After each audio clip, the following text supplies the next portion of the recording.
বন্ধুকে খুন করছে অন্য বন্ধুরা, পরিবারের সদস্যরাও খুন হচ্ছে আরেক সদস্যের হাতে। কেউ আবার হতাশা ক্ষোভে বেছে নিচ্ছে আত্মহত্যার পথ। এসবই হচ্ছে অনলাইন জুয়ায় আসক্তির কারণে। আইনের সংস্কার ও কড়াকড়িতেও থামছে না জুয়ার ভয়ঙ্কর থাবা। কিভাবে কারা করছে এসব অনুসন্ধান করেছেন খালিদ ইবনে মিজান। কুমিল্লার বরুড়া উপজেলার দেওরা গ্রাম। নিয়ম করে মোবাইলে গেমস খেলে গ্রামেরই কয়েক বন্ধু। বাইরে থেকে দেখে শুধু মোবাইল গেমস মনে হলেও গেমসের আড়ালে এটি আসলে এক ধরনের অনলাইন জুয়া।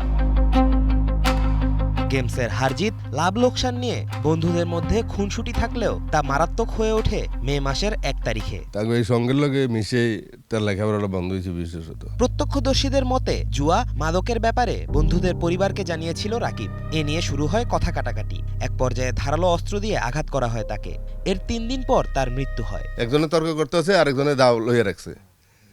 হাতার থেকে আইন নিয়ে দিছে খুব দৌড়ে ঘরে এসে আমার ফারহানে খুব দিছে। এই ঘটনায় ৪ জনকে আসামি করে দায়ের করা মামলার প্রধান আসামি ফারহানকে গ্রেফতার করে পুলিশ। ২ জন পলাতক আছে, একজনকে ৩ দিন পরে বিদেশ নিয়ে গেছে। মামলার আসামিদের পরিবারের সদস্যরা জানান মাদক বা জুয়ার সাথে তাদের সন্তানরা জড়িত নয়। আমার ছেলের যদি সিগারেট বিড়ি বা ইডি কিছু খাইতো আমি দেখলাম না। দাদা দিন যে একটা সিগারেট হেরা খানি, তাদের মধ্যে কি হয়েছে তারাই জানে। অনলাইন জুয়ার কারণে প্রতিনিয়ত যোগ হচ্ছে এমন অনেক ঘটনা। অনুসন্ধানে দেখা যায় আন্তর্জাতিক বেটিং সাইট এবং দেশীয়ভাবে তৈরি অ্যাপ ও ওয়েবসাইটে জুয়া চলে। সামাজিক যোগাযোগ মাধ্যমে দেয়া হয় চটকদার বিজ্ঞাপন। বেশিরভাগই ওরা লোভ দেখায় পরে ওই যে ৫০০ টাকা ১০০০ টাকা যে বড়ি ওই টাকাটা সুদে নিয়ে যায়। যে টাকাটা হারছে ওই টাকাটা জানি উঠাতে পারি, এটার জন্য বারবার খেলা হচ্ছে। এসব সাইটে স্পোর্টস, ক্যাসিনো, সল্ট গেম ও টেবিল গেম সহ লুডু, পোকার, রুলেট বেশি খেলা হয়। সবচেয়ে বিপজ্জনকভাবে ক্রিকেট ও ফুটবল ম্যাচ কেন্দ্রিক বাজি ধরতে জুয়ারিরা এসব ওয়েবসাইট ব্যবহার করে। কর্মসংস্থান না থাকায় অলস সময়ে তারা এতে আসক্ত হচ্ছে।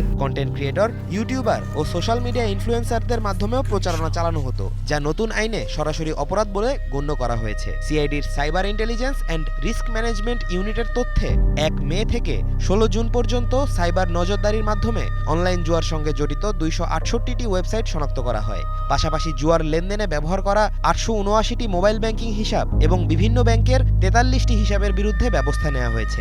এটাকে প্রেডিকেট অফেন্স হিসাবে মানি লন্ডারিং প্রিভেনশন রুলস, যেটা ২০১৯ এখানে ইনক্লুড করে নিতে হবে। ইনক্লুড করে নিলে তাহলে এটা নিয়ে আমরা কাজ করতে পারবো। ১৩ মে অনলাইন জুয়ার সঙ্গে জড়িত থাকার অভিযোগে বাংলাদেশে অবস্থানকারী ৬ চীনা নাগরিক সহ ৯ জনকে গ্রেফতার করে ঢাকা মহানগর গোয়েন্দা পুলিশের সাইবার ইউনিট। চীনা নাগরিকরা জড়িতের সঙ্গে আমরা ইনভেস্টিগেশন করতে যেয়ে দেখতেছি তাৎক্ষণিকভাবে এই টাকাটা দেশের বাইরে চলে যাচ্ছে। ১৮৬৭ সালের ঔপনিবেশিক পাবলিক গ্যাম্বলিং অ্যাক্ট রহিত করে ১ জুলাই ২০২৬ তারিখে বাংলাদেশ গ্যাজেটে প্রকাশিত হয় জুয়া প্রতিরোধ আইন ২০২৬। এই আইনে সর্বোচ্চ শাস্তির ব্যবস্থা করা হয়েছে ৭ বছরের কারাদণ্ড ও ৫ কোটি টাকা জরিমানা। যারা অনলাইন বেটিং এর সঙ্গে জড়িত থাকবে তাদের জন্য ৫ থেকে ৭ বছর পর্যন্ত জেল হাজত এবং উভয়দণ্ডের বিধান করা হয়েছে। যারা সাপোর্ট দিবে অথবা সিম ভাড়া প্রদান করবে তারা একই শাস্তির আওতায় আসবে। এদিকে অনলাইন জুয়ার আসক্তিকে মাদকের থেকেও ভয়াবহ বলেন মনোরোগ বিশেষজ্ঞ। জুয়া হচ্ছে এক ধরনের মায়া, এক ধরনের ফাঁদ। পেয়েছি, হয়তো আরেকবার পাবো, পেলে ওই লোকসান আমি পুষিয়ে ফেলবো, এরকম একটা চক্র বা ফাঁদের মধ্যে তারা আটকে যায়। সাইবার বিশেষজ্ঞরা বলছেন সদিচ্ছার অভাবে পুরোপুরি প্রতিরোধ করা যাচ্ছে না ভয়ানক এই সামাজিক ব্যাধি। ডিমোটিভেটেড হয়ে যাবে ক্রিমিনালরা যদি তারা পেমেন্টটা না পায়। সো ওই জায়গাটাতে হচ্ছে সবার আগে হচ্ছে যে ধরতে হবে। অনলাইন জুয়া থেকে বাঁচতে মানুষের সচেতনতা সবচেয়ে বেশি প্রয়োজন বলে জানান অপরাধ বিশেষজ্ঞরা। সরকারের পাশাপাশি সবাইকে আন্তরিক হতে হবে, এমন একটা হোলিস্টিক অ্যাপ্রোচ এখানে ডেভেলপমেন্ট করা উচিত। খালিদ ইবনে মিজান, ২১ টেলিভিশন, ঢাকা।